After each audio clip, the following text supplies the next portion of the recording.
YouTube, what it do?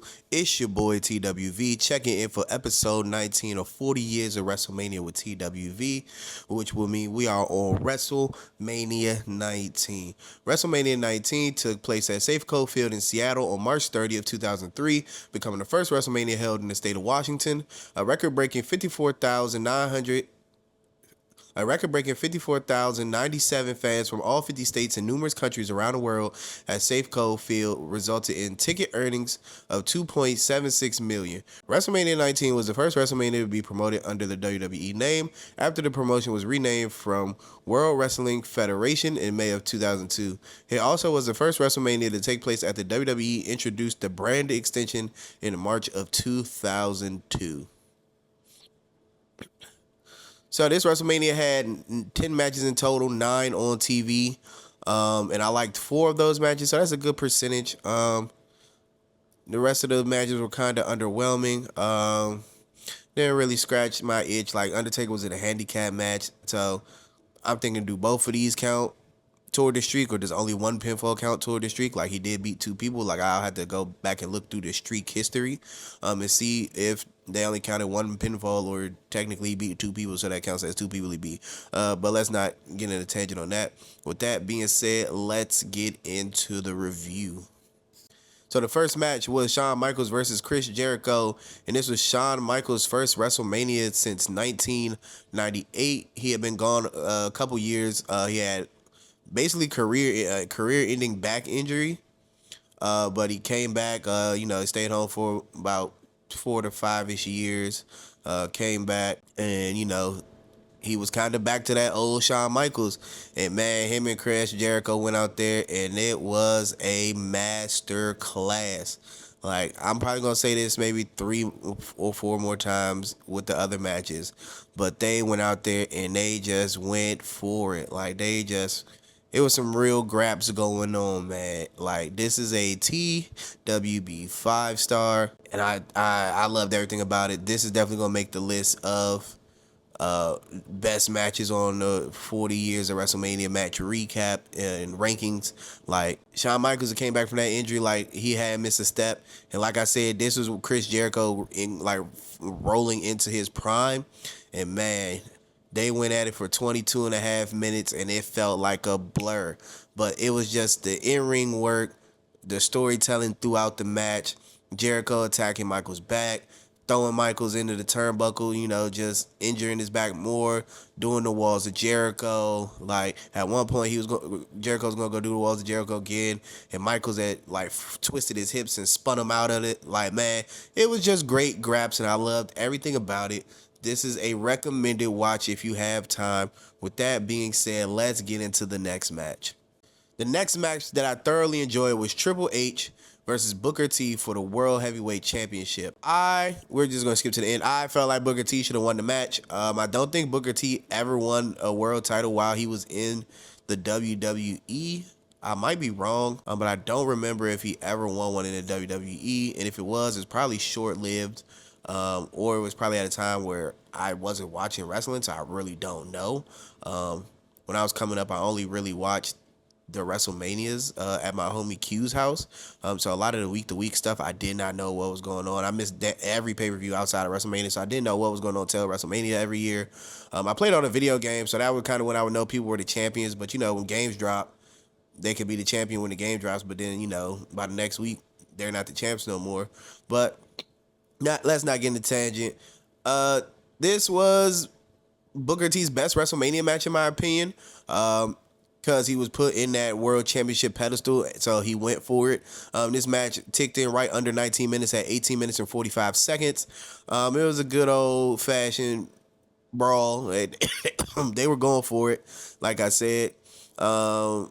Booker T went for it as well because this was his moment. It wasn't his moment, but it was his moment. Like, I think this is the highest he's got on a WrestleMania. I think this was the highest he's ever got on a WrestleMania, like, stage-wise and career-wise. But it was a great match. Like I said before in the previous video, Triple H is a great worker, very underrated. This This is right in the. I want to say this is right in the reign of Terror Triple H because I think he had held the belt for a break before this or after this. But Triple H went out there and killed it.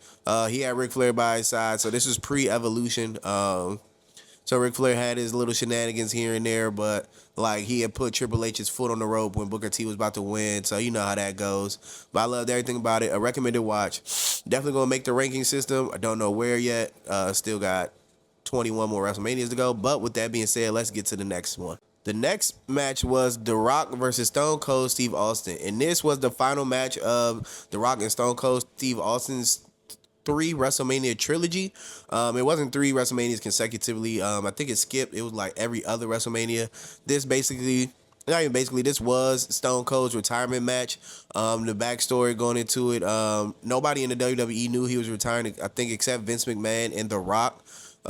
So I watched a YouTube video on it or something like that, maybe like a year ago, 6 months ago, and The Rock like spoke on like what he whispered to Stone Cold at the end of the match, basically like thanking him, just giving him his flowers, like, and things like that. But this match, this is a Rock and Stone Cold Steve Austin match. It was a straight up brawl. They were going for it. A lot of goofiness in the match. Like at one point, The Rock was wearing Stone Cold's vest, and Stone Cold had hit him with the stunner, and he was doing the little picture joint where he was trying to line The Rock up, and The Rock was hit stunners on Stone Cold and tried to pin him with the vest on, and man, it was hilarious. The funniest part of the match, in my opinion, is when that Stone Cold hit The Rock with this one stunner, and man, The Rock just flailed around like a fish. Like, it was hilarious. But to end the match, The Rock hit Stone Cold with 3 rock bottoms to seal the deal. Basically a callback from the match, not a match, from the WrestleMania the year before when he had to do the same thing to Hulk Hogan. And he finally broke the series because it was 1-1. He got the series, win with 2-1 versus Stone Cold. And after the match, like I said, had a moment with Stone Cold. The Rock, walked back up the entrance ramp. Stone Cold kind of soaked it all in with the crowd. They showed it for, normally at WrestleMania they continue on to the next segment, but they had Stone Cold lead the ring, walk up, show love to the crowd, and then it was that. So loved everything about it. Definitely recommend it. And with that being said, let's get to the next one. The next match was the main event of WrestleMania 19, which was Brock Lesnar versus Kurt Angle for the WWE Championship.